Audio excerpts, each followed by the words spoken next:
사랑하셔서 금요 모임 시간 허락하시고 주의 말씀 배울 수 있는 시간 주시니 감사합니다. 주님, 우리가 작년에 이어서 산상수훈 말씀 이 시간을 통해서 계속해서 나누고자 합니다. 주께서 이 시간 복 주시고 또 성령께서 함께 하셔서 우리가 하나님의 말씀, 예수 그리스도의 가르침을 온전히 듣고 이해할 수 있도록 인도하여 주옵소서.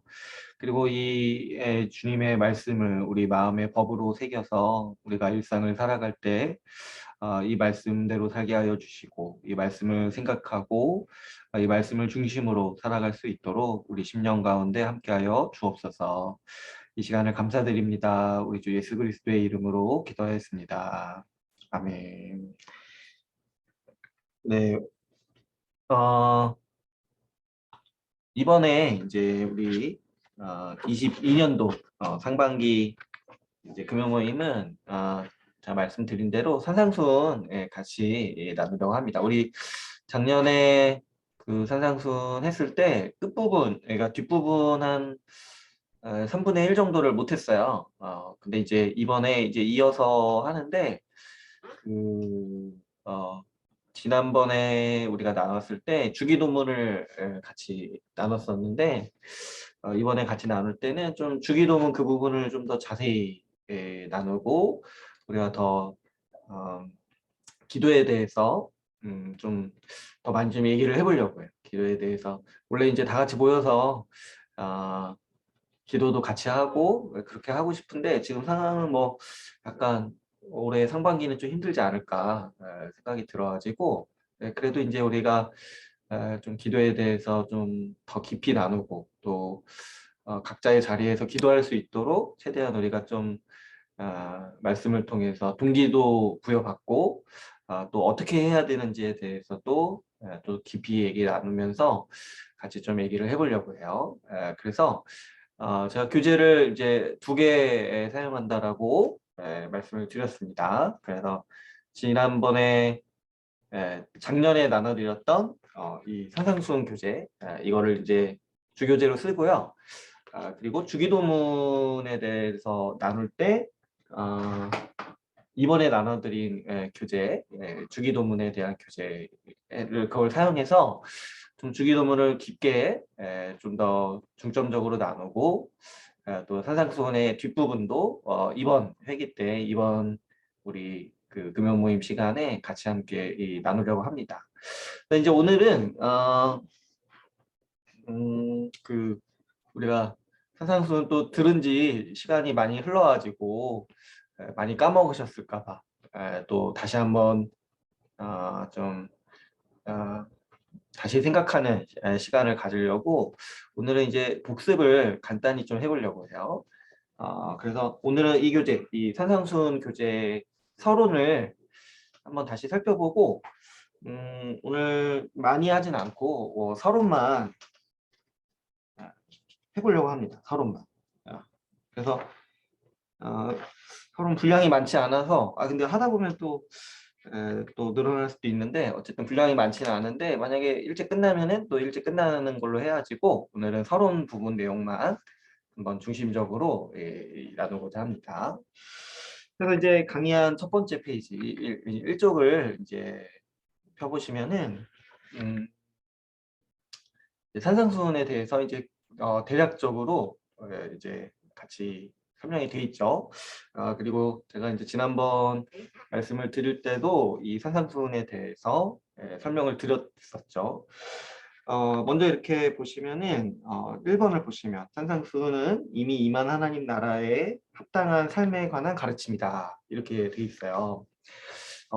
이제 우리가 제가 설교 때도 중간중간 그 말씀을 드렸는데 우리가 이제 예수 믿고 구원받았다라는 게 단순히 이제 죽어서 천국 간다 이런 얘기가 아니라고 했죠. 내가 예수 믿어서 구원받았다라는 거는 하나님께서 우리를 그분이 다스리시는 세상, 그분이 다스리시는 나라로 우리의 삶의 터전을 옮기셨다는 거야. 그래서 이제 성경에서는 우리를 흑암의 권세에서 건져내셔서 예수 그리스도가 다스리시는 사랑의 아들의 나라, 나라로 옮기셨다. 이렇게 설명을 한다고 했죠. 그러니까 우리의 구원은 죽어서 펼쳐지는 어떤 좋은 세상에 대한 이야기가 아니라 지금 우리가 예수를 믿음으로써 피부로 와닿게 경험하고 느껴질 수 있도록 변화되는, 우리가 살아가는 새로운 세상에 대한 얘기라는 거예요. 그래서 우리가 이제 예수 믿어서 이제 이런 얘기를 우리 여러분들이 충분히 이해하실 거라고 저는 생각해요. 우리가 예수 믿어서 구원받았다는 거는 이제 우리가 살면서 하나님 나라에 들어갔다. 그래서 이제 이게 사실 보면은 굉장히 정치적인 얘기예요. 우리가 우리의 국적이, 제가 이제 이런 표현도 제가 썼었죠. 그래서 우리의 국적이 대한민국이 아니라 저 하늘에 시민권이 있는 자들이다. 우리는 하나님 나라의 백성이다. 그래서 어떻게 보면 이제 이중 국적인데 우리가 진짜 마음을 두고 살아가는 나라가 바로 하나님 나라요. 이 하나님께서 하나님 나라를 보여주신 바로 이 교회라는 세상이라는 거죠. 그러니까 주님이 우리를 구원하시는 그 원리가 바로 우리에게 새로 살아갈 삶의 터전을 주시고, 그리고 새로 살아갈 삶의 질서를 주시고 새로운 국가를 주셨다는 거예요. 새로운 나라. 그래서 우리는 이제 예수 믿어서 국적이 바뀐 사람들이라고도 얘기할 수 있는 거죠. 그래서 이제 이 구약에서도 이렇게 보게 되면은 하나님께서 이스라엘 백성들을 구원하셨다라는 게 어떤 의미였습니까? 그 우리 처음에 성경 앞에 있는 출애굽기, 그리고 민수기, 신명기, 이게 이제 우리가 이해할 때 예수님이, 아니 그 하나님께서 이스라엘 백성을 구원하신 이야기잖아요. 그런데 이스라엘 백성들 구원하셨다라고 이렇게 선언하실 때 뭐 이스라엘 백성들한테, 이 애국살이 하고 있는 이스라엘 백성들한테 내가 너희 구원하겠다 이렇게 말씀하셨을 때 너희 애굽에서 끝까지 살다가 죽으면 내가 천국 보내주겠다 이렇게 하신 게 아니죠. 그 구약에 펼쳐진 구원 이야기는 애굽에서 노예살이 하던 그 이스라엘 백성들을 건져내셔서, 빼내오셔서 애굽의 종살이에서 해방시켜 주셔서 이스라엘, 그 가나안 땅에서 이스라엘이라는 새로운 국가를 이루면서 살도록 하신 게 하나님께서 그 구약에서 베푸신 구원의 모습인 거예요. 그런데 그렇다면은 새로운 나라, 새로운 국가를 주신 것, 그래서 우리가 하나님 나라라고 부르는 하나님 나라, 하나님께서 다스리시는 세상을 우리에게 주셨잖아요. 그런데 그러면은 우리가 또 생각해 봐야 될 게 뭐냐면 그 나라에서의 살아가는 삶의 방식이 있다는 거예요. 어, 그래서 이제 구약에서는 이걸 어떻게 표현하냐면 이제 이스라엘 백성들한테 이렇게 얘기를 하시는 거예요. 너희가 이제 가나안 땅에 들어가서 살 텐데 너희는 가나안 땅의 문화를 본받지 말라고 말씀하세요. 가나안 땅에 살아가는 사람들이 사는 것처럼 그들의 풍습과 그들의 문화를 본받지 말아라. 그리고 또 어떻게 말씀하시냐면은 너희는 나의 규례를 따라라. 그래서 이제 미시파트라고 얘기를 하는데 나의 의를 지켜라. 나의 법을 지켜라. 나를 본받아라. 나를 닮게 살아라. 이렇게 이제 말씀을 하시는 거예요. 그러니까 새로운 국가, 하나님이 다스리시는 새로운 세상이기 때문에 하나님은 새로운 법을 주시고 새로운 계명, 새로운 법을 주시는 거예요. 우리가 이제 하나의 나라요, 하나의 국가라고 한다라면은 그 나라에 이제 법 질서가 있잖아요. 법 질서가 있고 그 나라의 문화가 있잖아요.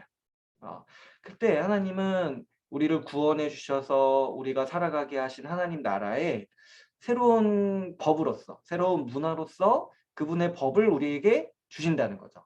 그게 이제 구약에서 무엇으로 나타났냐니까 바로 우리가 이제 율법이라고 부르는 하나님의 법에 의해서 하나님 나라의 삶이 어떠한지, 하나님 나라의 문화가 어떠한지, 하나님 나라의 그 삶의 방식이 어떠한지를 하나님은 이 율법을 통해서 계시하셨다는 거죠.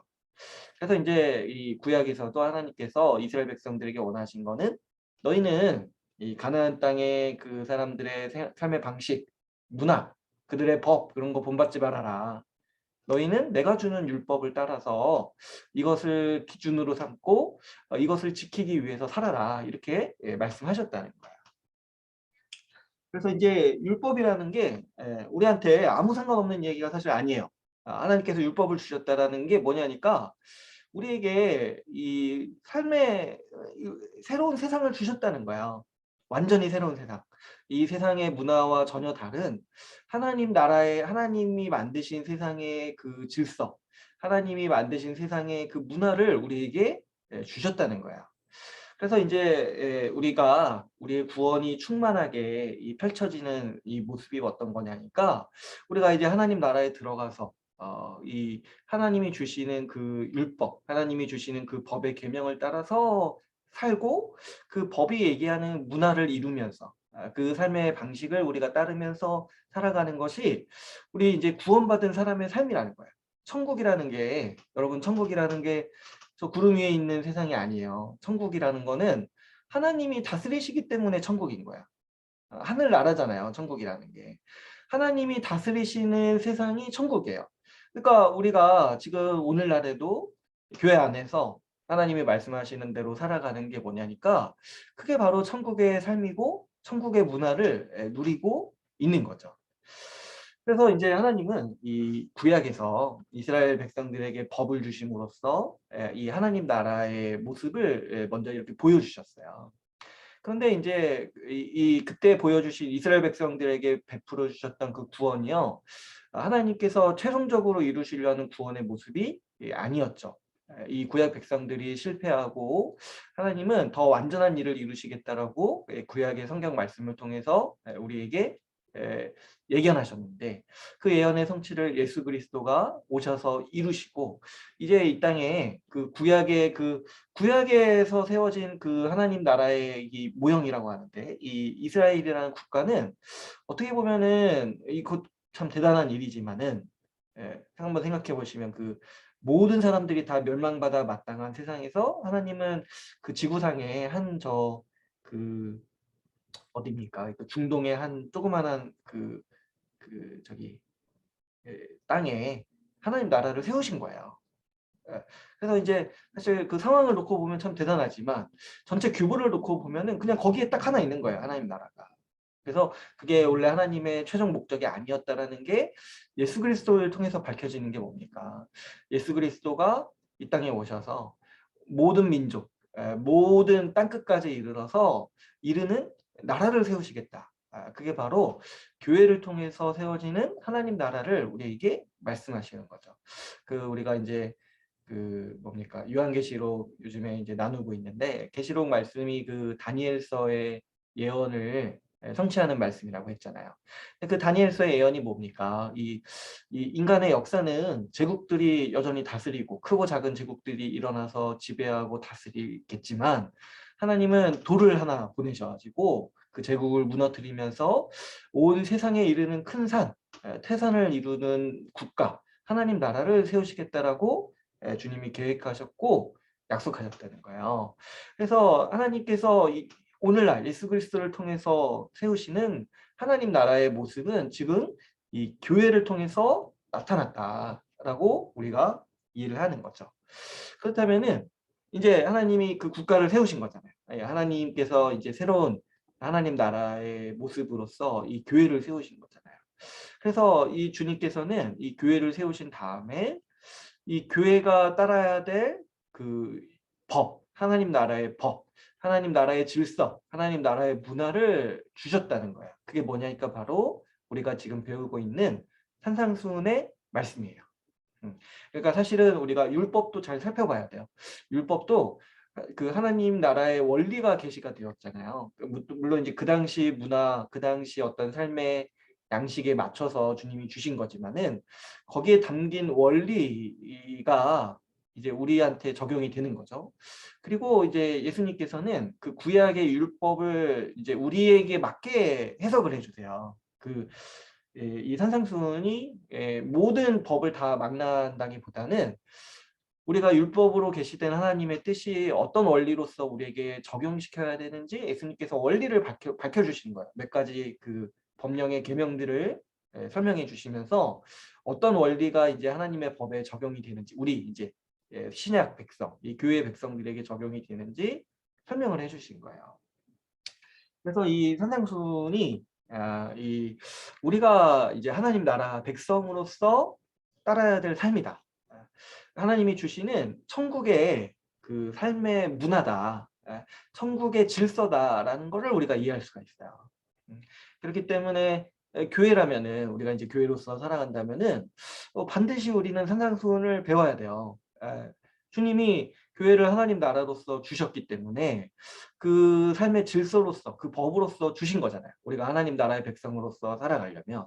그러니까 이제 당연히 이 산상수훈을 배워야겠죠. 근데 이제 이거를 배우기까지 좀 앞에 그 사전 지식들이 많이 필요하죠. 교회가 어떤 곳이고 하나님 나라가 무엇이고 이 지식들이 필요한데 이제 우리가 5년 동안 4년 동안 같이 배우면서 충분히 우리가 이 교회가 하나님 나라의 현시고 주님이 우리에게 주시려는 그 구원의 모습이 결국에 하나님 나라라는 거를 우리가 이해하고 있기 때문에 우리가 지금 이제 이 기쁘게 하나님 나라의 법이 어떠한지 하나님 나라의 그 문화가 어떠해야 되는지에 대해서 우리가 지금 배울 수 있는 거죠. 예수님은 교회를 향해서도 이 구약의 백성들에게 말씀하셨던 것을 똑같이 말씀하세요. 구약의 백성들에게도 너희가 가나안 땅의 문화를 본받지 말고 하나님의 계명을 따라 살아라 이렇게 말씀하셨듯이 우리한테도 어떻게 말씀하십니까? 너희는 세상을 본받지 말아라. 이 세상의 질서를 본받지 말아라. 너희는 저 이방인들이 하는 것들을 따라하지 말아라.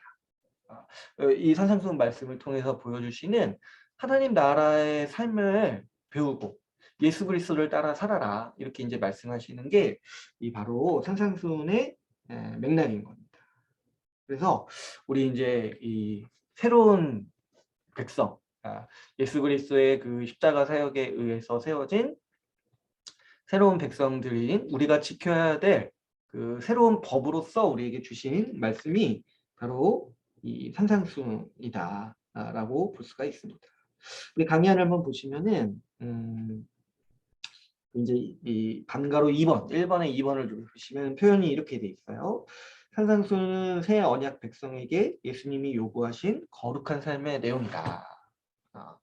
그래서 이제 그 언약에 대한 것도 제가 보니까 우리 한 2, 3년 전에 한번 했었는데 지금 또 많이 또 희미해져가지고 언약도 한번 다시 할까 제가 생각 중인데 어쨌든 우리가 새 언약 백성이라는 거예요.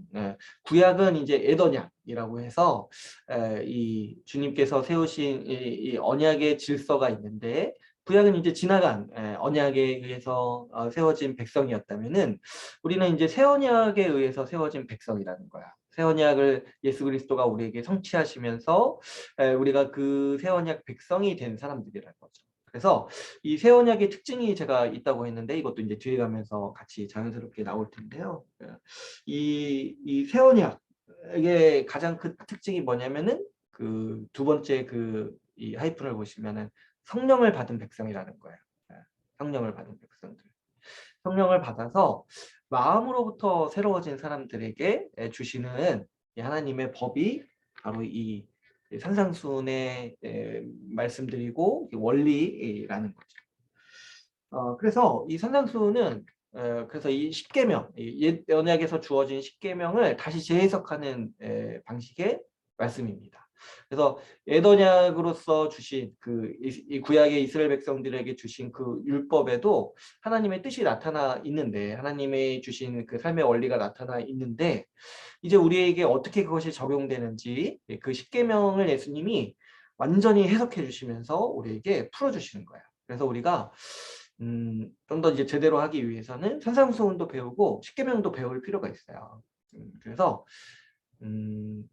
지금 생각하기로 하반기 때는 십계명을 한번 해볼까도 제가 생각을 해보고 있어요. 그래서 이 두 가지를 우리는 다 알아야 되는데 먼저는 이제 우리가 산상수훈을 통해서 십계명을 어떻게 해석하고 하나님의 법을 우리가 어떻게 이해해야 되는지를 보는 것이 또 이제 더 쉽게 받아들일 수 있기 때문에 우리가 이제 먼저 보려고 합니다. 그래서 그 율법을 이 구약에서 하나님이 주실 때 여러분 그 옛날 영화 중에 뭐 이렇게 쉽게 이런 영화 아예 참 저도 뭐 본 적 많이 끝까지 본 적은 없어요. 그 옛날에 그 언젠가 왜, 왜 그런지 모르겠는데 옛날에 명절 때 그런 거 많이 해줬던 것 같아요. TV에서 배너도 하는데 그 쉽게 이런 거 영화 있잖아요. 그때 이렇게 영화 같은 거 보면은 어때요? 그 하나님이 율법을 주실 때 산에서 주세요. 산에서 신의 산에서. 그래서 이제 모세가 이제 율법을 받아서 이제 내려오잖아요. 근데 이 지금 우리가 나누는 말씀 그 이름이 뭡니까? 산상수훈이잖아요. 그러니까 산에서 강의하신 내용이잖아요. 그러니까 이 예수님이 일부러 산에서 말씀하신 거예요. 이것이 우리 새 언약 백성에게 주시는 법이다, 율법이다. 그래서 이제 이 산상수훈을 배우면서 이제 앞으로 이제 우리가 보아야 될 거는 우리가 살아가야 될 법이 이거구나. 이게 우리가 물론 대한민국 국민으로서 대한민국 법도 존중해야 되지만은 우리가 근본적으로 더 충성하고 더 마음을 다해서 따라야 되는 법이 바로 이 산상수훈의 법이구나. 산상수훈의 이 질서구나라는 거를 이게 우리의 삶이라는 거를 보면서 우리가 볼 필요가 있겠습니다. 한 10분만 더 할까요? 2번을 한번 볼게요. 근데 이제 이 산상수훈의 이 아주 큰 특징 중에 하나가 뭐냐면 2번 보시면은 산상수훈은 성령으로 새 마음을 받은 하나님 나라 백성에게 주신 법이라는 거예요. 이 새 언약은 이제 구약의 예레미야서와 에스겔서에 이제 말씀하신 언약이고 이 새 언약을 통해서 하나님께서는 이제 그분의 백성을 아예 새롭게 만드시겠다. 이렇게 이제 단언을 하세요. 왜냐하면 이제 이스라엘 백성들이 계속 실패하고 불순종하니까 이제 주님께서는 이 인간이 안 된다는 것을 보여주시는 거예요. 이 자연스럽게 태어난 인간이 하나님의 말씀에 순종할 수 없다. 이거를 이제 구약의 역사를 통해서 보여주시는 거예요. 그래서 이제 하나님이 그 교훈을 통해서 우리 새 언약을 통해서 가르쳐 주신 게 뭐냐면 하나님의 백성이 되기 위해서는 아예 하나님이 새롭게 만드셔야 된다라는 거를 하나님이 공표하시는 거예요. 그래서 이제 하나님이 새 언약을 통해서 내가 아예 그냥 새롭게 만들겠다. 내 백성을 새롭게 만들겠다. 근데 어떻게 만드시냐니까 내가 나의 영을 부어주겠다. 내가 나의 영을 부어줘서 새 마음을 주겠다라고 말씀을 하세요. 그래서 이 새 언약의 그 내용이 뭐냐면 새 마음을 줘가지고 다시는 불순종하지 않도록 만들겠다는 거예요. 다시는 하나님을 떠나지 않고. 그래서 이 깨질 수 없는 언약이라고도 이제 선지자들이 얘기를 하는데 다시는 불순종하지 않도록 만들겠다. 왜냐니까 마음에서부터 하나님의 법을 새겨주시는 거예요. 이 성령을 통해서. 그래서 그런 백성을 우리가 만드시겠다. 그게 바꿔서 말하면 뭐예요? 하나님의 백성을 하나님이 창조하시겠다. 이 성령을 통해서. 그게 이제 새 언약에 약속하신 건데 예수님이 이 땅에 오셔서 딱 이루신 그 언약이 뭐냐니까 바로 이 새 언약. 그 예수님이 이제 십자가 지시기 전에 그 성찬을 제정하시면서 너희 이 새 언약을 위해서 흘리는 나의 피라고 말씀하셨어요. 그러니까 예수님이 새 언약을 성취하시기 위해서 십자가에서 죽으신 거야. 새 언약 백성을 만드시기 위해서. 그런 다음에 어떻게 하십니까? 예수님 승천하신 다음에 사도행전에서 2장에서 성령을 보내주시면서 교회가 탄생을 했죠. 그러니까 이 교회가 새 언약의 백성들이라는 거야. 성령을 받은 백성들. 근데 이제 이 성령 받은 사람의 특징이 뭐냐니까 하나님의 법을, 하나님의 말씀을 이 마음에 새긴 자들. 그래가지고 마음으로부터 하나님 말씀을 사랑하고 하나님 말씀에 순종하고자 하는 사람들이 바로 이 하나님 나라 백성, 이 새 언약 백성인 우리라는 거예요. 그러니까 이 산상수훈은 그런 사람들에게 주시는 말씀이에요. 그런 사람들에게, 이 성령을 받은 사람들에게. 근데 그래서 이제 우리가 산상수훈 말씀 저번에도 살펴봤지만 보통 사람은 보면은 딱 하는 말이 이거는 못하겠다 이렇게 얘기를 해요. 못하겠다. 이거는 보통 사람이 할 수가 없는 윤리와 문화예요. 어떻게까지 얘기를 합니까? 우리 이제 많이 살펴본 것 중에 살인하지 말라고 하셨는데 이 계명의 첫 뜻이 뭐냐니까 다른 사람을 미워하는 자가 이미 살인한 자라는 거예요. 그러니까 하나님의 법이 얼마나 철저하냐니까 우리 마음까지 다스린다는 거야. 우리 마음의 태도까지. 근데 이제 여러분 이게 만약에 세상에 이 성령 받지 않은 그 세상의 질서라고 하면은 사실 못 살죠. 우리 대한민국 법이 미워한 마음으로부터 미워하면은 살인죄다 이렇게 돼 있다고 한번 생각해 보세요. 아유 그럼 혼자 살아야겠어요. 혼자 내 마음 들키지 않으려고 아주 부부 사이에 아주 그냥 맨날 살인죄를 지고 고소하는 거예요. 그거 가지고 고소해요. 이 사람 마음 그렇게 품었다고 고소할 수도 있고. 그러니까 그렇게 못하죠. 일반 사회에서는 그렇게 못해요. 왜냐하면 마음이 변하지 않았기 때문에. 그러나 왜 주님이 우리에게 이러한 그 법을 요구하시냐니까 우리의 마음이 변했다는 거야. 우리 마음이 새로워졌다는 거야. 그래서 우리가 성령으로 말미암아서 마음으로부터 하나님의 그 말씀에 순종할 수 있는 자가 되었다는 게 이 산상수훈의 큰 대전제예요. 그래서 우리가 이거에 대한 인식이 분명해야 됩니다. 여러분 우리가 그 자신을 생각할 때 내가 하나님 말씀을 싫어하는 사람이 아니에요. 그거는 내가 만약 혹시 말씀 듣기가 좀 지루하다 이렇게 생각하는 분 없지만 물론 이제 우리 가운데 없지만 그런 이제 생각이 들 때 이거는 자꾸 내가 속는 거야. 우리는 절대 그럴 리가 없어요. 왜냐하면 성령을 받았잖아요. 성령이 우리 가운데 오셔서 말씀을 우리 마음에 이미 새기셨다니까요. 여러분 그 십계 영화 보시면은 하나님이 돌판에 말씀을 새겨요. 이렇게 그 당시 CG로 이렇게 막 새겨지는데 하나님이 우리에게 성령을 주셨다는 게 뭐냐니까 우리 마음에 그분의 법을 새기셨다는 거예요. 그러니까 우리가 하나님 말씀을 듣는 게 항상 좋아요. 항상 좋고 기쁜 게 우리인 거예요. 그래서 자기에 대해서 여러분 인정하세요. 우리가 하나님 말씀을 정말 좋아한다는 것을 인정하고 살아야 돼요. 애써 그런 거 부인할 필요가 없습니다. 우리는 하나님의 말씀을 사랑하고 좋아하는 사람들이고 우리 가운데 가장 큰 열망이 뭐냐면은 어떻게든 주의 말씀을 내가 지킬까. 이게 우리의 소망이에요. 우리의 열망이에요.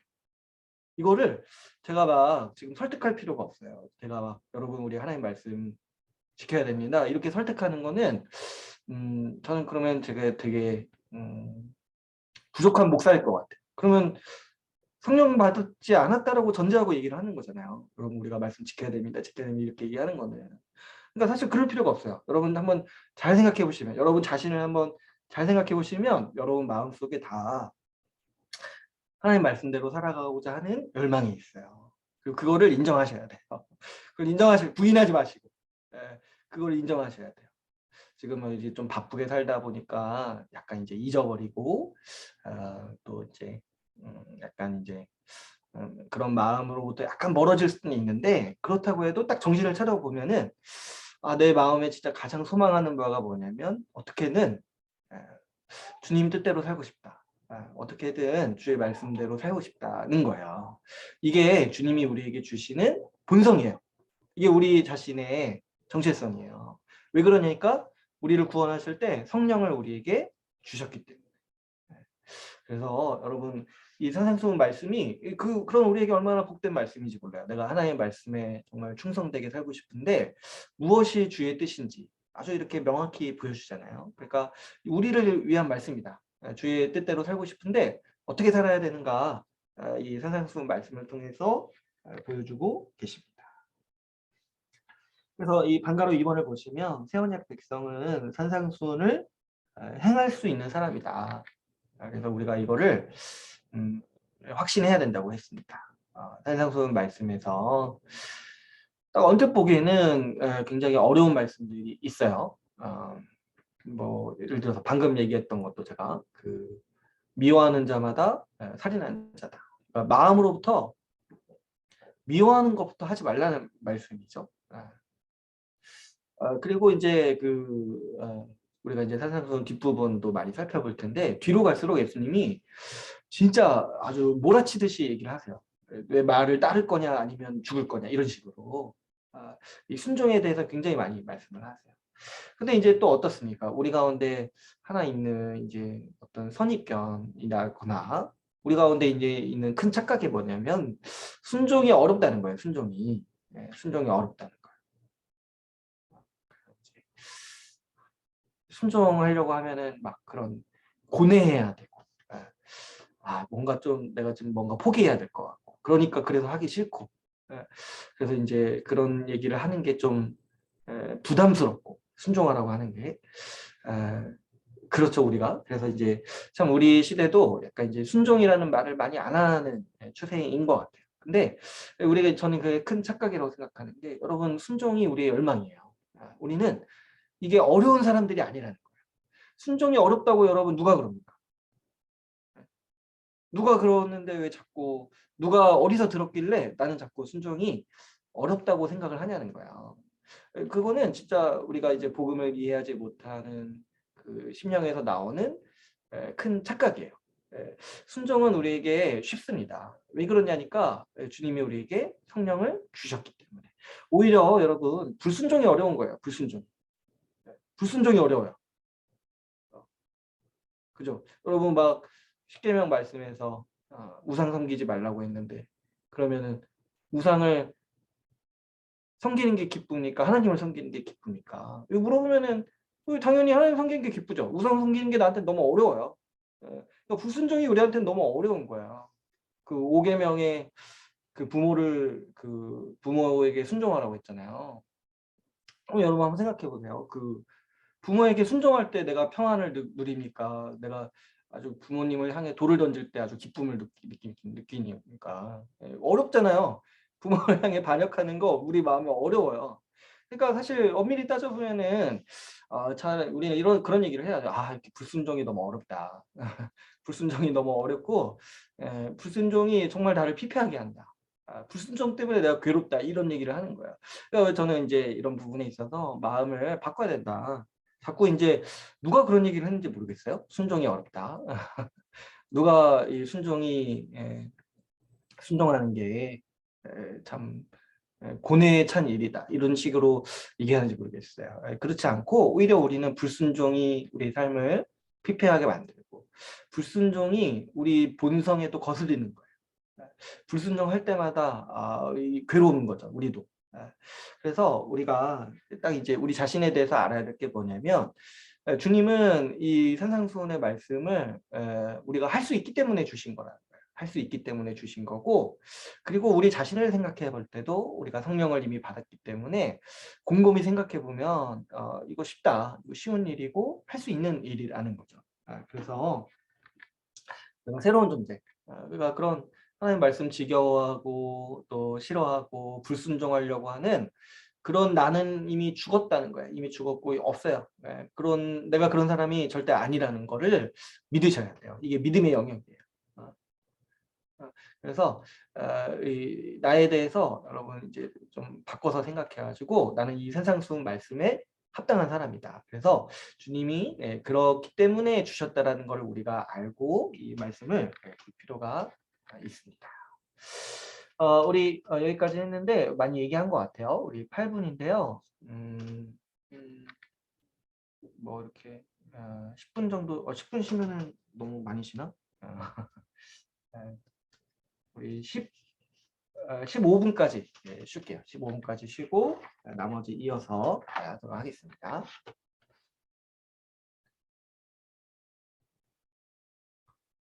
네, 이어서 보도록 하겠습니다. 3번을 보시면 그래서 이 산상수훈은 하나님 나라의 의를 강조한다고 합니다. 그러니까 여기서 말하는 하나님 나라의 의는 뭐냐면 우리가 어떻게 하나님 나라에서 사는 것이 올바른 삶인가, 무엇이 하나님의 뜻에 순종하는 삶인가를 산상수훈이 아주 명확히 선명하게 지시를 한다는 거예요.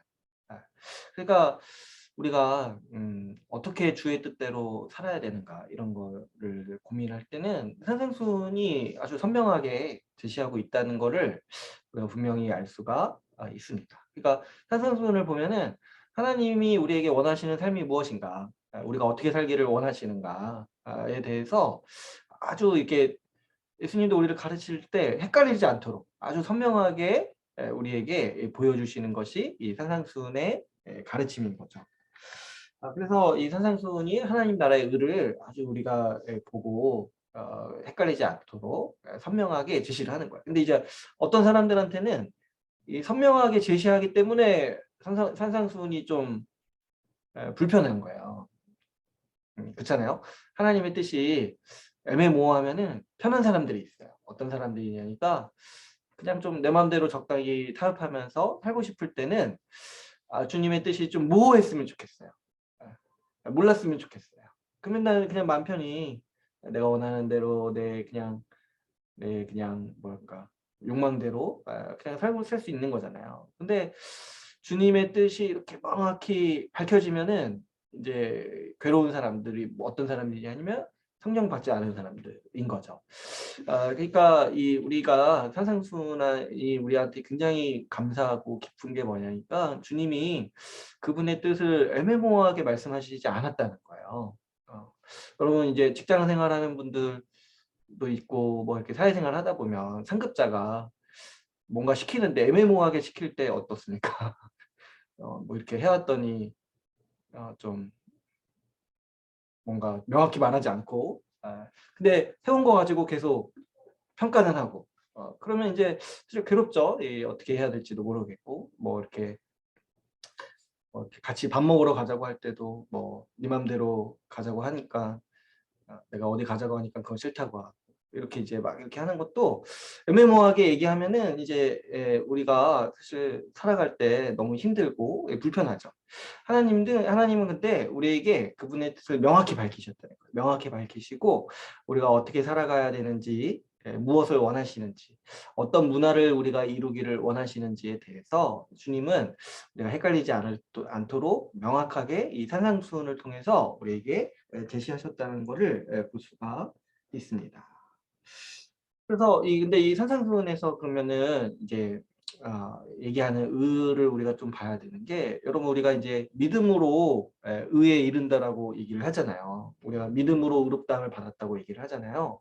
근데 이제 산상수훈의 이 가르침에서는 우리가 행함으로써 의를 증명한다고 가르쳐요. 그러니까 어떤 원리냐니까 어떻게 보면은 충돌하는 것처럼 보이죠. 우리가 믿음으로 의롭다함을 받았는데 산상수훈을 읽다 보면은 마치 행해야지만 의롭다함을 받는 것처럼 보이니까요.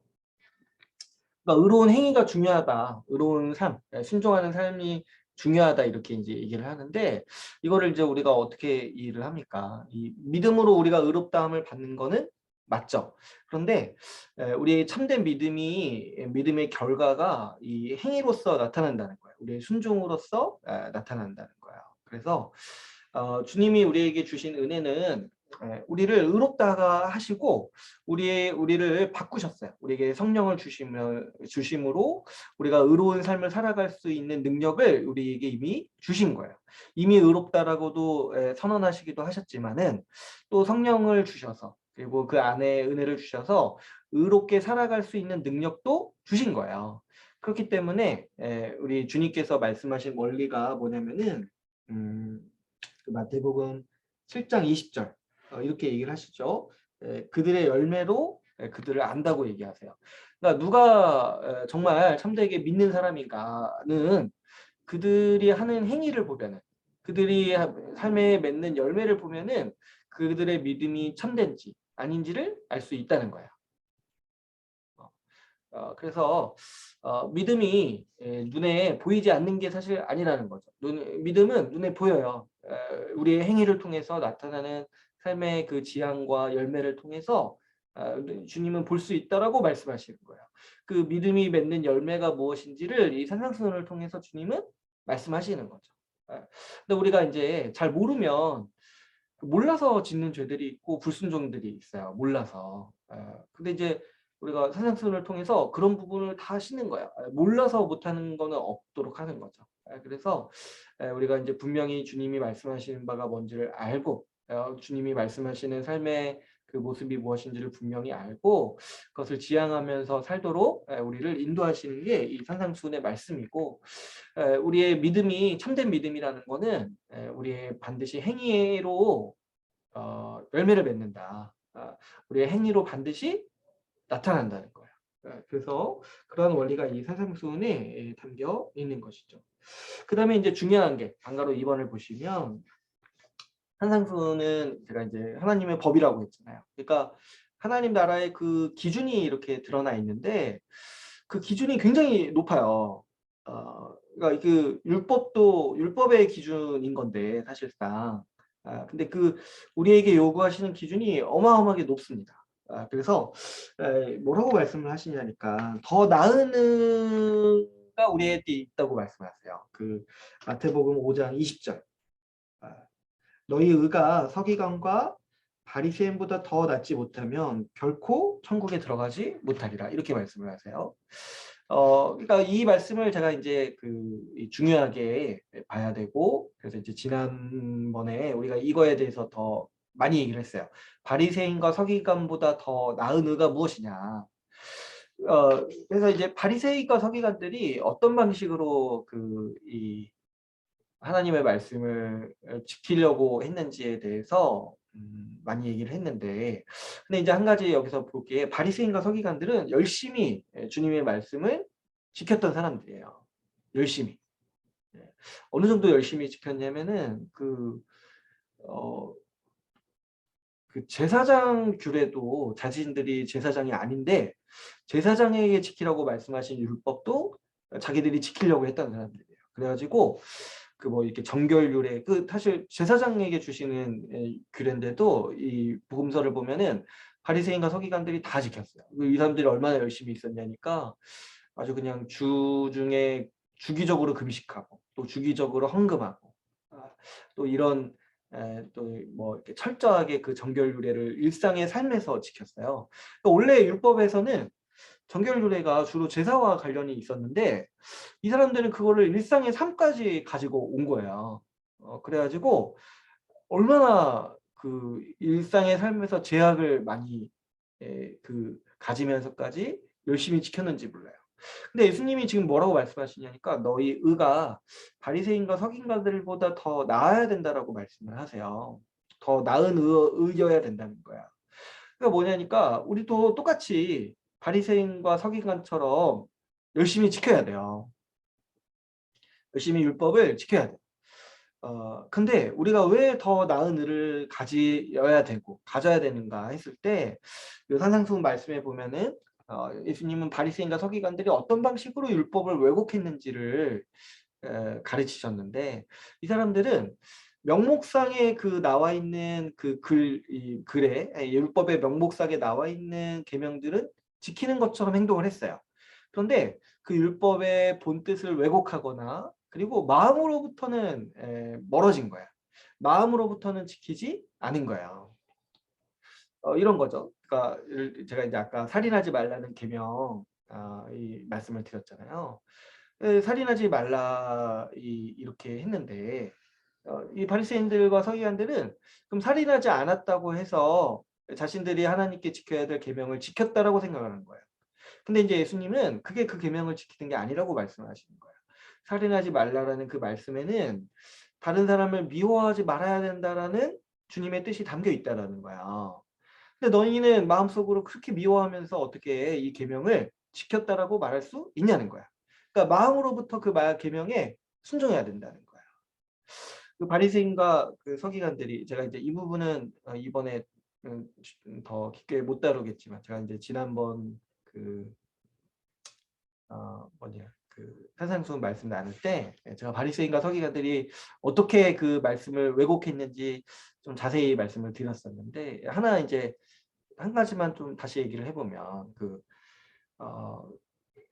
바리새인과 서기관들이 어떻게 가르쳤냐니까 내 이웃을 사랑하고 원수를 미워하라고 가르쳤다는 거야. 근데 사실은 이 성경에 원수를 미워하라는 계명이 없어요. 없어요. 그래가지고 근데 왜 바리새인들이 이렇게 했냐니까 이웃을 사랑하라고 주님이 그러니까 구약에도 그렇게 말씀을 하셨으니까 그러면은 우리가 이 계명을 지켜야 돼. 근데 이 계명을 열심히 지키는데 어떻게 해야 되냐니까 그러면 이웃이 아니면은 미워해도 된다고 생각을 한 거예요. 이 계명을 자신들 마음대로 해석을 해가지고 그래가지고 이웃은 사랑하고 원수는 미워해라 이렇게 가르쳤다는 거예요. 근데 이제 구약의 말씀을 보면은 사실 원수를 사랑하는 말씀도 많아요. 너를 해코지 하는 사람을 함부로 대하지 말라는 말씀도 하시고. 근데 이제 이 사람들은 자기들 입맛에 맞게 하나님 말씀을 바꾸려고 하는 목적이 있어요. 또 그때 당시에 이 사람들의 원수는 로마 제국이었어요. 로마 사람들, 이방 사람들인데 이 사람들을 어떻게든 미워하고 싶은 거야. 합당하게 미워하고 싶은 거예요. 이 사람 어떻게 보면은 독립운동 해야 되잖아요. 독립운동 하려면은 그 로마 제국 사람들 미워해야 되잖아요. 그리고 사람들 보고 로마 제국 사람들 미워하라고 가르쳐야 되잖아요. 그 운동을 일으키려면. 그러니까 어떻게든 이제 주님의 말씀을 왜곡시켜 가지고 원수를 그러니까 이웃을 사랑하고 원수를 미워하라라고 가르쳤던 거죠. 근데 이제 주님은 뭐라고 말씀하십니까? 네 원수도 사랑하라. 이렇게 가르치는 거예요. 그러니까 주님이 구약에서 네 이웃을 내 몸과 네 이웃을 사랑하라고 말씀하신 거는 네 원수도 사랑하라는 말씀이다. 그 원래 뜻을 마음으로부터 온전히 다 지켜라. 그렇게 어떻게 이렇게 말 한 구절 이렇게 딱 따가지고 왜곡하지 말고 그 어떻게 자기 입맛에 바꾸려고 하지 말고 주님이 말씀하는 바 온전히 말씀하려는 바를 온전히 다 지켜라 라고 주님은 말씀하시는 거죠. 그러니까 우리는 더 나은 의라는 거는 주님이 원래 말씀하시려는 목적을 우리가 마음으로부터 지키는 사람들이라는 거예요. 그래서 이제 살인하지 말라 했을 때 우리는 미워하는 것까지 우리는 경계해야 하는 사람들이라는 거죠. 그리고 뭐 이렇게 음행하지 말라고 했을 때 우리는 마음으로부터 음욕을 품는 것부터 죄라고 보고 그것을 경계하는 사람들이라는 거죠. 그리고 주님은 산상수훈 말씀에서 탐욕이 죄라고 말씀하세요. 탐욕이. 그래서 우리가 자본주의 사회에 살면서 뭐 이렇게 욕심 내고 내가 돈 마음대로 쓰는 거 사실은 뭐 뭐라고 하는 사람 없지만은 그게 죄라고 말하지 않지만은 우리는 그것을 탐욕에 접촉이 된다라면은 우리는 그것을 죄라고 생각하고 그렇게 살지 않기로 하는 사람들이라는 거죠. 그러니까 우리는 마음으로부터 하나님의 계명을 온전히 다 지키는 사람들. 그러니까 겉으로도 열심히 주의 말씀에 순종하지만은 내 마음에서부터 그 계명을 지키기 위해서 내 마음이 먼저 지키는 사람들이라는 거예요. 그래서 우리를 가리켜서 바리새인과 서기관들보다 더 나은 의를 가진 사람들이다. 더 나은 의를 가질 수 있는 사람들이다. 왜냐하면 주님이 성령을 보내주셔서 성령을 통해서 우리의 마음을 변화시켰기 때문이에요. 그래서 이제 제가 지난번에 이 산상수훈 말씀 나누면서도 중간중간에 이제 제가 많이 말씀드린 게 여러분 우리가 우리의 행동을 살피는 게 맞는데 근데 더 많이 봐야 되는 것 중에 하나가 뭐라고 했습니까? 내 마음의 자세, 내 마음의 태도를 살펴봐야 된다고 했어요. 왜냐하면 우리가 살아가는 의가 뭐냐면은 마음으로부터 시작되는 거야. 우리 마음이 변화됐고 내 마음이 정말 그렇게 되지 않도록 이 겉으로는 열심히 뭔가 하는 것처럼 보이는데 속으로는 막 미움과 원망으로 하지 않도록 우리가 사실 인간이 그러기 쉬운 존재라는 거를 알아야 된다고 했죠. 그렇죠. 평생 헌신되게 헌신적으로 섬겼어도 마음에서는 그렇게 미움과 원망이 가득한 사람들이 많이 있어요. 또 그렇게 열심히 말씀 배우고 또 열심히 또 섬겼었는데 마음에는 그렇게 교만해가지고 다른 사람을 깔보고 다른 사람을 업신여기는 그런 태도가 우리 가운데 어디든지 있습니다. 그래가지고 우리가 이제 이런 것들을 경계해야 된다. 주님, 우리에게 더 나은 의가 뭐냐니까 우리가 어떤 사람들이냐니까 우리 마음으로부터 헌신된 사람들, 마음으로부터 주님을 사랑해서 사랑하는 행동을 하는 사람들이라는 거예요. 그래서 이 산상순에서 제시하는 더 나은 의가 뭐냐니까 우리의 합당한 삶이 뭐냐니까 우리가 이제 마음이 새로워졌다는 거예요. 마음이 새로워져서 마음으로부터 하나님 말씀에 충성된 삶, 마음으로부터 마음이 변화돼서 새로운 삶을 사는 사람들이라는 것이 이 산상순에서 얘기하는 우리 삶의 모습인 것이죠.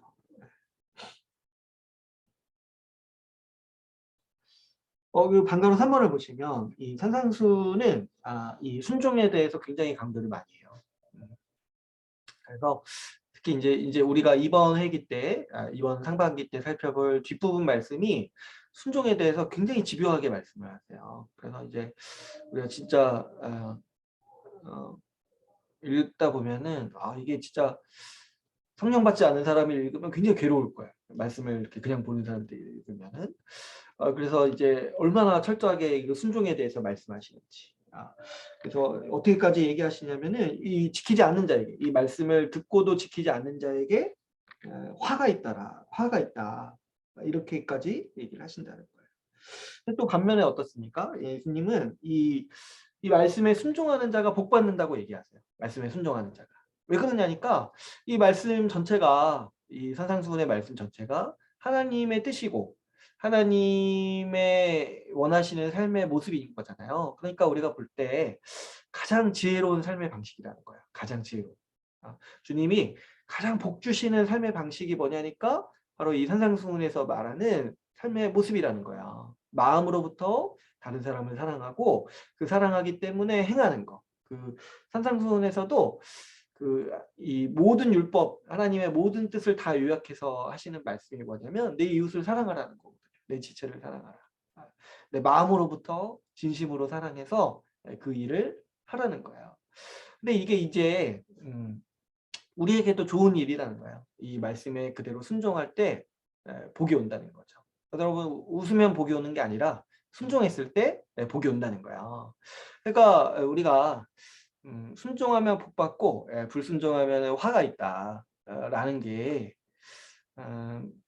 뭐 이렇게 주님이 벌 주신다 이렇게 굳이 생각하지 않아도, 여러분 우리가 불순종이라는 거는 결국에 뭡니까? 하나님보다 내가 더 지혜롭다고 말하는 삶의 태도예요.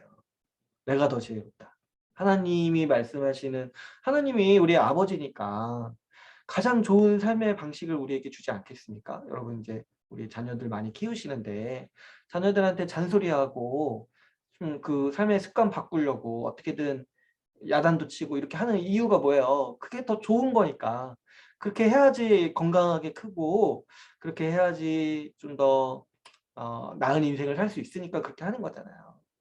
마찬가지로 하나님께서 우리에게 이렇게 살라고 말씀하시는 모든 것들이 주님 좋으시기 위해서 하는 게 아니죠. 우리를 복되게 하시기 위해서 하는 거죠.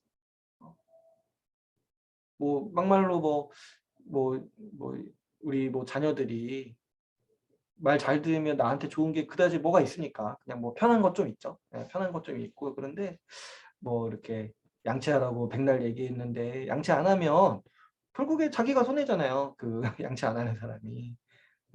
그러니까 마찬가지로 사실 하나님이 순종하라고 말씀하셨을 때 그게 뭐 하나님께서 물론 우리가 순종하시는 걸 기뻐하시죠. 근데 또 하나님이 기뻐하시는 게 뭐냐면은 우리가 잘 되기 때문에 그런 거죠. 하나님의 그분의 지혜로 가장 완전한 삶에 대해서, 가장 좋은 삶에 대해서 우리에게 가르쳐 주시고 이렇게 예시를 주시고 또 계명을 주시고 가르침을 주시는 거잖아요. 그러니까 여러분 우리가 순종을 이런 관점에서 좀 저는 생각해 볼 필요가 있다. 가장 지혜로운 길이다. 때로는 내가 보기에는 아닌 것 같죠. 근데 내가 보기에 아닌 것 같은 게 어리석다는 거야. 그럴 때 내가 괴로움에 빠지고 죄를 짓게 되고 그게 결국에 우리의 삶을 좀먹고, 그것 때문에 결국 괴롭다는 생각을 해야 돼요. 내가 순종하지 않은 그 어리석은 선택 때문에, 내가 순종하지 않은 그 마음의 그 태도 때문에 결국에 내 삶에 평안이 없고 내가 항상 불안하고 내 인생이 괴롭구나 라는 걸 생각을 해야 돼요. 그래서 이제 주님이 이렇게까지 우리를 설득하시는 게 뭐냐면 순종이 우리에게 결국에 복이다. 근데 순종하지 않았을 때 결국에 너희에게 화가 있으리라. 이렇게까지 주님은 순종에 대해서 말씀하십니다. 그래서 여러분 우리가 순종을 이해할 때 그 지혜의 관점에서 좀 이해할 필요가 있습니다. 주님이 우리에게 가장 좋은 것을 주신다는 거야. 아니 순종에서 그 보상으로서 주시는 복도 있는데요. 이것도 이제 제가 중간중간 말씀을 드렸는데, 근데 순종하는 삶 그 자체가 복이라는 거야. 그 가장 지혜로운 삶의 방식이니까 순종하는 삶 자체가. 그러니까 우리가 여러분 주님이 우리에게 성령 주셔서 이미 순종할 수 있는 자가 되었다는 게 얼마나 큰 복인지 몰라요. 성령을 우리가 못 받았고 말씀을 못 배웠고 또 이 교회 안에서 우리가 살아가지 못했다라면은 순종할 수 있는 어떤 자원도 없었을 거예요. 그러나 주님은 우리에게 모든 능력을 주시고 이 복된 삶으로 인도하시기 위해서 순종에 대해서 강조하고 계신다. 그리고 이 순종이 우리에게 가장 복된 삶을 주시려고 하시는 거다라는 것을 이해할 필요가 있습니다. 그 다음에 주기도문 한번 볼게요. 거의 이제 마무리할 수 이거 하고 마무리하면 될 것 같은데요. 주기도문을 보시면은 우리가 이 주기도문을 우리 성례 때, 아니 우리 예배 때 이 고백을 하고 주기도문을 우리가 또 공식적인 어떤 기도문으로 사용을 하잖아요. 근데 우리가 자주 읽는 것 중에 하나는 이 주기도문이 어디에 나오냐니까 이 산상수훈 말씀에 나온다는 거예요. 산상수훈 말씀에. 그래서 그 산상수훈 말씀에 특히 우리 경건 생활에 대해서 가르치실 때 우리가 이제 어떻게 기도해야 되는지 가르치실 때 이렇게 기도하라라는 기도에 대한 가르침으로 이 산상수훈이 이 주기도문이 나온다는 거죠. 그래서 이 주기도문을 이 산상수훈의 맥락에서 이해하는 게 굉장히 유익합니다. 우리가 이제 딱 떼서 그냥 외우기만 하니까 이제 약간 이제 의미도 불명확한 것이 있고 또 주기도문을 왜 해야 되는지 이제 모를 수가 있는데요.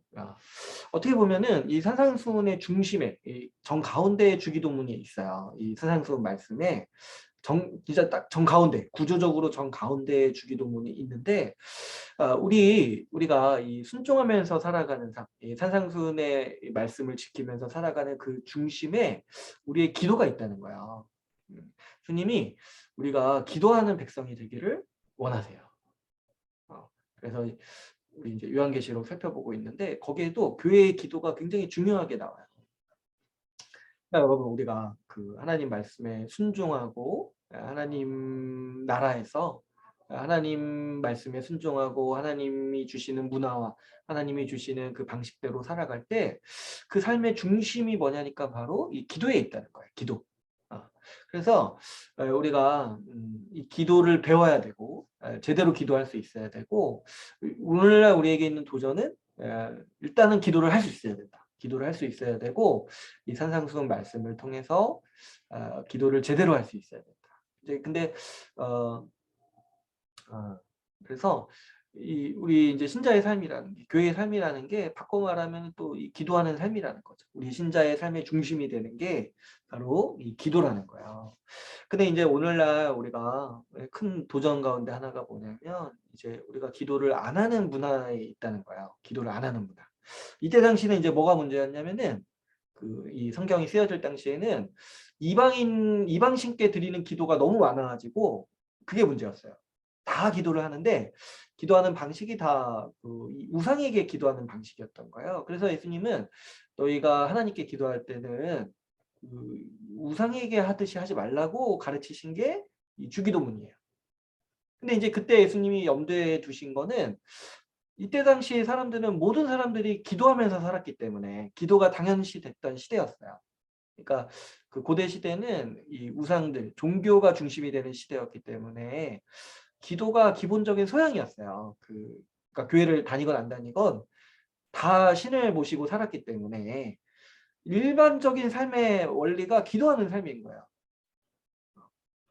그러니까 하나님을 안 믿는 사람도 기도하는 게 익숙한 거예요. 그래서 예수님은 너희는 잘못된 기도를 드리지 말라라고 하면서 가르쳐 주신 게 이렇게 기도해라. 이게 이제 주기도문이에요. 근데 이제 오늘날 우리한테 있는 도전은 뭐냐면 우리 문화는 어떤 문화냐니까 우리는 이제 그때랑 다르죠. 지금은 종교가 이 사회에서 그냥 귀퉁이에 머물러 있고 무신론이 주요한 이 시대, 무신론이 이제 중심이 되는 시대에 살고 있어요. 그럼 우리의 삶의 양식도 기도를 안 하는 삶의 양식이 주된 삶의 방식이라는 거예요.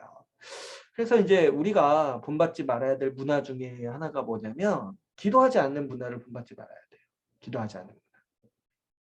그래서 우리가 이제 이 세대를 본받지 않고 우리가 이제 하나님 말씀과 하나님 나라의 삶으로서 살기 위해서 중요한 게 뭐냐면은 이 기도하지 않는 문화를 본받지 말고 이제 기도하는 사람이 돼야 돼요.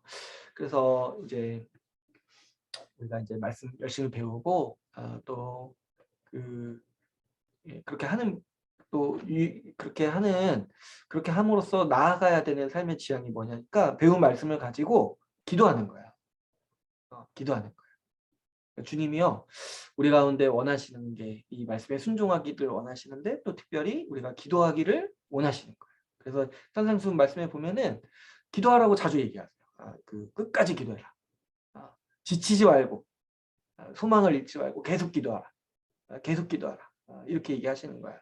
그러니까 우리가 좀 그래서 저도 우리 교회를 생각해 볼 때, 그리고 저 자신도 생각해 볼 때 좀 이거를 해야겠다. 이제 우리가 5년 동안 같이 말씀을 배우고 또 이렇게 살아오면서 많은 이해가 이제 토대가 우리 가운데 생겼는데, 이제 좀 더 우리가 나아가야 될 때 우리가 이제 기도하는 삶으로 좀 나아가야겠다. 기도하는 삶으로.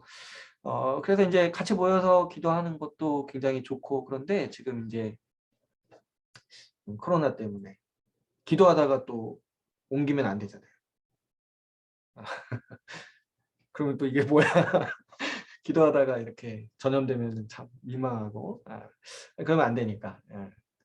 근데 이제 코로나 이 시기 때 어떻게 보면 여러분 그 가정에서 보내는 시간이 더 많고, 또 개인 시간도 더 많아지잖아요.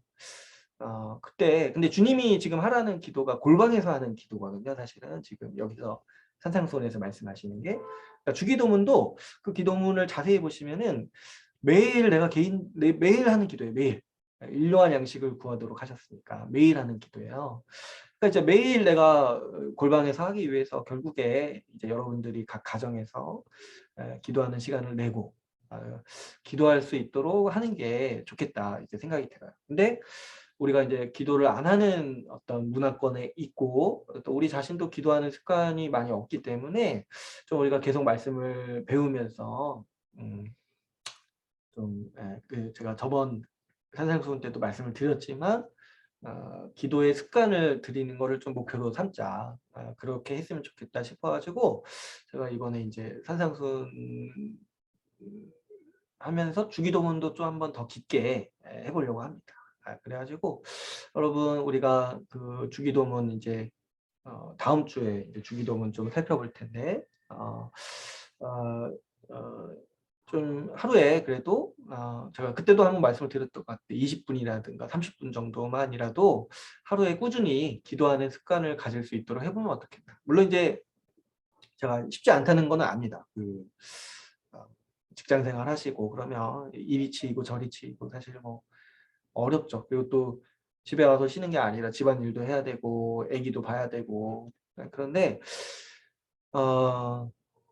기도가 참 우리 가운데 큰 유익이 있어요. 큰 유익이 있고, 기도 없이 우리가 믿음을 유지하기가 어려운 시대예요. 우리 사는 시대가.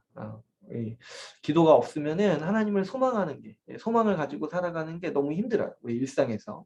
그렇지 않습니까? 여러분 뭐 이렇게 높아져가는 집값, 뭐 텅 빈 내 월급 통장, 뭐 이렇게 말 안 통하는 상사, 집에 와서 우는 아기들 보면서 무슨 소망을 갖고 살아갑니까? 그때마다 우리가 지쳐요. 지쳐요. 너무 지쳐요. 너무 지치고 아침에 일어날 때마다 이게 사는 건가. 뭐 그리고 열리지 않는 시험은 뭐 이런 거 보면 참 힘들잖아요. 근데 주님이 그 가운데서 우리가 힘을 잃지 않고 우리가 평안을 누리고 우리가 믿음 가운데 살아갈 수 있도록 주신 중요한 그 믿음의 방편이 바로 기도예요. 그리고 이제 말씀도 있지만 말씀과 기도가 같이 가야 돼요. 말씀과 기도, 그래서 이제 말씀이 잘 갖춰지고 그 토대로 기도를 세우는 게 굉장히 좋습니다. 처음부터 기도로 시작을 하면은 주님이 유료하신 것처럼 잘못된 기도를 할 수가 있어요. 그래서 먼저는 좀 말씀을 온전히 이해하고 복음을 온전히 이해하고 그 다음에 이제 기도를 충실히 하는 것이 더 안전하고 더 큰 유익이 있는 거죠. 그래서 우리가 좀 다시 한번 이 주기도 산상수훈 말씀 주기도문 이렇게 하면서 좀 어때요? 이 주님이 주시는 하늘의 그 평안을 우리가 누리면서 환경이 많이 바뀌지 않더라도 우리가 믿음의 굳건히 서서 정말 그 하늘의 평안이 얼마나 우리한테 힘을 주는지 몰라요. 이렇게 세상이 아무리 앞이 안 보이고 또 어떻게 될지도 모르고 또 현실은 굉장히 팍팍할지라도 그래도 기도의 자리에서 그 하늘의 그 왕이신 예수 그리스도를 보는 거는 우리가 정말 새로운 힘을 주는 거야. 그 요한계시록 전체가 어떻게 보면은 그 우리가 기도할 때 보는 현상들을 우리에게 보여주고 있는 거야. 여러분, 지난주에도 말씀을 나눴지만은 교회가 현실에서 보면 되게 찌질해 보인단 말이야. 로마 시대 때, 로마 제국 때도 보면은 내 육신의 눈으로 보면은 교회는 진짜 아무것도 아닌 것처럼 보여. 맨날 이리 치이고 저리 치이고 맨날 이렇게 뭐 이렇게 찌질하게 눌러져 있고 숨어 다녀야 되고 어디 나가서 말도 못하고 이렇게 살아가는데 믿음의 눈으로 보니까 세상에 예수 그리스도가 교회를 붙잡고 계신다는 거예요. 하나님의 그 영광으로서 만물의 왕이신 예수 그리스도께서 금초대 사이를 거니시고 일곱 뼈를 붙듦으로써 교회를 붙잡고 계시고 교회를 향해서 보고 계신다는 거예요. 항상. 근데 그게 언제 보이냐니까 기도할 때 우리는 봐요. 말씀을 통해서도 보고 기도할 때 그 하나님의 현존을 우리가 보게 되고 기도를 통해서 우리가 믿음의 눈으로 보는 훈련을 더 하게 되는 거죠. 그랬을 때 여러분 기도하면서 우리가 더 좀 낙담한 마음들 많이 있고 또 우리가 코로나 때문에 얼마나 또 힘겨운 상황 가운데 있으니까 그럴 때 기도를 통해서 더 믿음으로 살아가는 법을 배우고 우리가 또 우리가 더 열심히 의롭게 살 수 있도록 기도를 우리 삶에 정착할 수 있는 시간을 우리가 이 금요 모임 통해서 계기를 가지고 시작했으면 좋겠습니다. 그래서 이제 또 천천히 한번 기도에 대해서도 얘기를 하려고 하고요.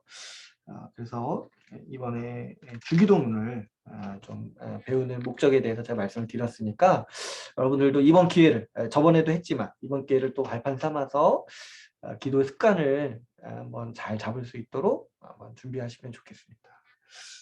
마지막 이것만 얘기할게요. 이 산상순을 대하는 이 바른 태도. 그래서 은혜를 전제로 시작하고 믿음으로 기대해야 된다. 아까 제가 말씀을 드렸죠. 이거는 다 우리가 이미 성령 받았다라는 걸 전제로 주님이 주시는 말씀이에요.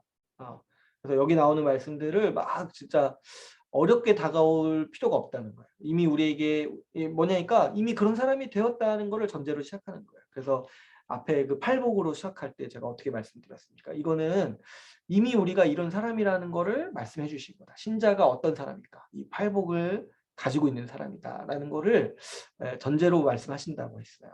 그러니까 이 산상순의 전제가 우리가 성령을 받아서 새 사람이 되었다라는 거를 전제로 하고 받아들여야 돼요. 그래서 뒤에 제가 이제 순종에 대해서도 많이 얘기할 텐데 그게 우리가 이미 순종할 수 있는 사람이 되었기 때문에 이 주님이 이렇게 말씀하시는 거다라는 거를 우리가 기억할 필요가 있습니다. 두 번째로 보면은 이 불편함을 감수해야 됩니다. 산상수훈이 불편할 수 있어요. 왜 그러냐니까 우리 삶의 실제적인 모습들을 많이 비춰주니까. 근데 또 우리가 놓치고 있는 부분도 보일 수 있고 내가 아직 좀 마음이 거기까지 안 가는 게 어떤 계명들이 있을 수 있고 또 내가 어떻게 보면은 많이 이탈한 모습들이 보일 수도 있어요. 근데 이제 그럴 때 주님이 이렇게 주시는 게 우리가 회개하고 회복할 수 있도록 주시는 거예요.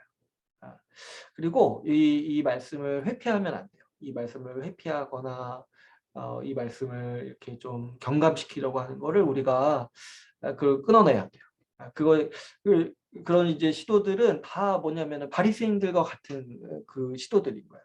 바리새인들이 어떻게든 그 이웃을 미워하려고 했던 시도. 이웃을 사랑하고 원수를 미워하라고 가르쳤잖아요. 그러니까 바리새인들이 했던 게 뭐냐니까 이웃과 원수를 구별했어요. 주님이 그런 구별이 없는데. 그래서 예수님이 내 이웃을 사랑하라고 하셨을 때 바리새인들이 질문했던 게 뭐야? 그럼 내 이웃이 누구입니까? 이 질문한 거예요. 이 질문에 담긴 의도가 뭡니까? 그럼 내 이웃만 사랑하면 되는 거 아니냐? 내 이웃만 사랑하면 되는 거야.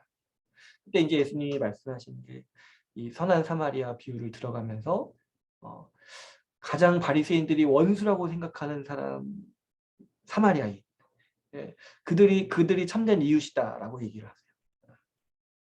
그러니까 그런 거 회피하지 말라는 거야. 자꾸 이렇게 하나님의 말씀을 복잡하게 만들려고 하는 게 내가 이제 회피하려고 할 때 나는 이런 하는 그런 습관들이에요. 그러니까 그런 거 회피하지 말고 주님의 말씀이 내 양심을 찌를 때 그거를 내가 아멘하고 다시 한번 회개하고 또 주님께서 나를 돌이키기 위해서 주시는 말씀이다라고 생각을 하고 우리가 산상수훈의 말씀을 배워보겠습니다. 그리고 세 번째로 약화시키지 말아야 합니다. 또 방금 말씀드린 대로 이 바리새인들과 같은 해석의 역사가 이제 교회사에는 끊임없이 있어 왔어요. 이 산상수훈 해석의 역사가 뭐였냐니까 어떻게든 좀 경감시키려는 거예요. 너무 철저하니까, 너무 이렇게 어떻게 보면 숨 쉴 틈 없이 몰아치니까 이것 좀 어떻게든 좀 경감시키려고 이렇게 많은 사람들이 노력을 했던 거예요. 근데 이제 우리가 그럴 필요가 없다. 우리가 이제 성령을 받아서 충분히 행할 수 있는 사람들이기 때문에 이 말씀 그대로를 곧이곧대로 받아들이고 우리는 이 말씀을 행하는 사람들로 행할 수 있는 사람들로 이미 바뀌었다라는 걸 믿고 우리가 이 말씀을 곧이곧대로 들을 수 있도록 노력해야겠습니다. 그래서 오늘은 여기까지 해가지고 우리가 산상수훈 전체 맥락을 다시 한번 복습을 해봤습니다. 다음 주에는 이제 다음 주에는 2권을 다 가져오시면 될 것 같아요. 이 책도 가져오시고 주기도문도 이제 다음 주에 잠깐 할 수 있어서 주기도문도 이 책도 가져오시면 되겠습니다. 이제 이번에 보니까 저 표지를 2개 안 바꿨더라고요. 그래가지고 다음에 표지를 좀 신경을 써야겠다 생각이 드는데 아무튼 뭐 속이 중요하죠. 속이 중요하고 거기에 담긴 내용이 중요하니까 같이 간직해서 다음 주에 오시면 되겠습니다. 네, 그럼 오늘은 여기까지 하고요. 제가 기도하고 마무리하겠습니다. 하나님 감사합니다. 오늘 우리 교회 복되게 여기셔서 주님의 말씀, 산상수훈의 계명을 다시 새기고 기억하게 하시면 감사합니다. 주님 오늘 우리에게 성령 주시고 우리를 새 존재로 만드신 주님의 은혜를 같이 나누었습니다. 주님 우리가 살아갈 때 우리 자신에 대해서 온전히 보게 하시고 성령 주신 우리 주님의 은혜를 기억할 수 있도록 인도하여 주옵소서. 특별히 우리에게 기도할 수 있도록 힘 주시고 기도할 수 있는 권세도 주시고 또 지혜도 주셨는데 주님 우리가 이 말씀 배우면서 우리 마음 가운데 기도의 열망이 피어오르게 하여 주시고 기도할 수 있도록 우리가 무릎 꿇을 수 있도록 우리 심령을 인도하여 주시고 주장하여 주옵소서. 그리하여서 우리 삶의 믿음이 더욱더 자라고 우리가 하늘의 평강과 하늘이 주시는 모든 복을 누리면서 사는 그런 복된 신자 또 굳건한 교회가 될 수 있도록 주님 인도하여 주옵소서. 이 시간을 감사합니다. 우리 주 예수 그리스도의 이름으로 기도하였습니다. 아멘. 네, 여러분 고생 많으셨습니다. 좋은 밤 보내세요. 수고하셨습니다. 고생 많으셨어요. 수고하셨습니다. 누가 하지? 네, 좋은 밤 보내세요. 하루 아주 아이고. 안달되고 오늘 아이고, 예. 고생이 많습니다. 수고하셨습니다. 쉬고 푹 쉬고 주세요. 아버님도 푹 쉬시고 네, 아버지 수고하십시오. 끄겠습니다.